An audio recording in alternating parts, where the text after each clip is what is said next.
Drakengard 2 is an action hack-and-slash RPG in the vein of the Dynasty Warriors series, and surprisingly mixed in with the Panzer Dragoon series. This game, while being a sequel to the original Drakengard, takes place 18 years after it. It also takes place after the first out of the 5 endings of the original game. Because of this, there are a lot of references to the original. However, it's not necessary to play the original in order to enjoy this sequel, as it stars mostly a new cast of characters.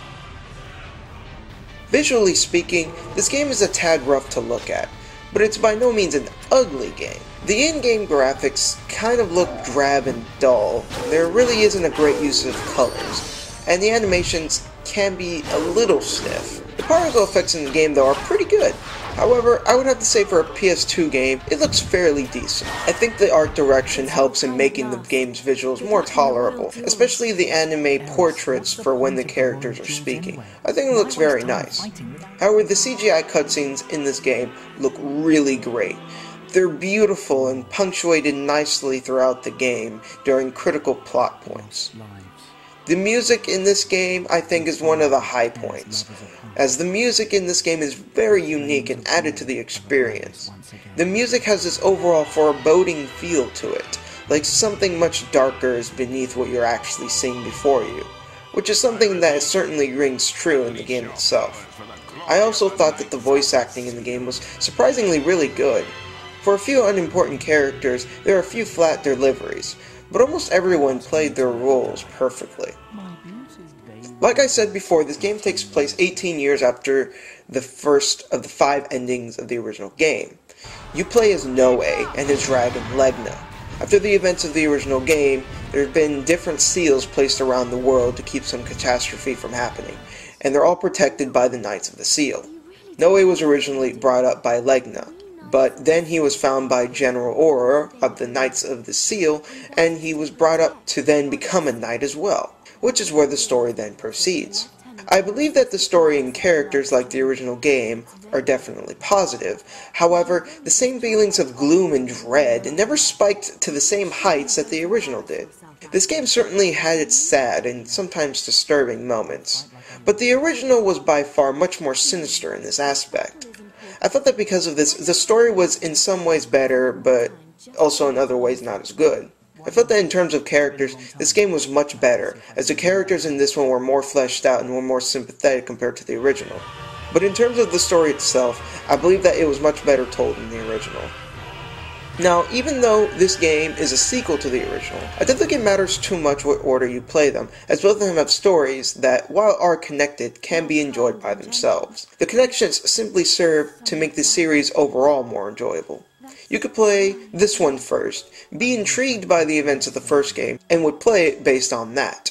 Or you could have played the original already, and would enjoy the continuation and see what happened to certain characters. Either way it works, and I think it's due to the good writing that the series has. It's also important to note that, like the previous game, it has multiple endings that can be achieved by playing through the game multiple times.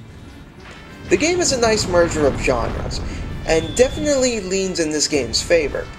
The game is primarily divided into 3 types of levels. There are flying levels where you soar through the skies as Legna and use his abilities that grow stronger and are unlocked throughout the course of the story. This section of the game is very much like Panzer Dragoon, but it's not on rails, so it's not completely borrowing from the series.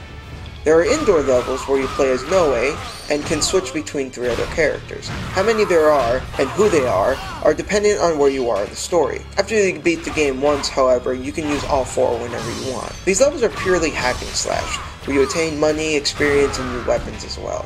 Finally, the last type of level is the open field type, which allows players to switch back and forth between the dragon, who can only be summoned by Noe, by the way, and the ground characters. Sometimes it's better to let the dragon do all the work, and sometimes it's better to get down nitty-gritty with the enemies face to face. It's a fun idea and essentially gives you control of how your characters level up. Each character levels up individually, including the dragon, and so do their weapons. Each weapon that you get in the game can level up, and they can level up to 4 times.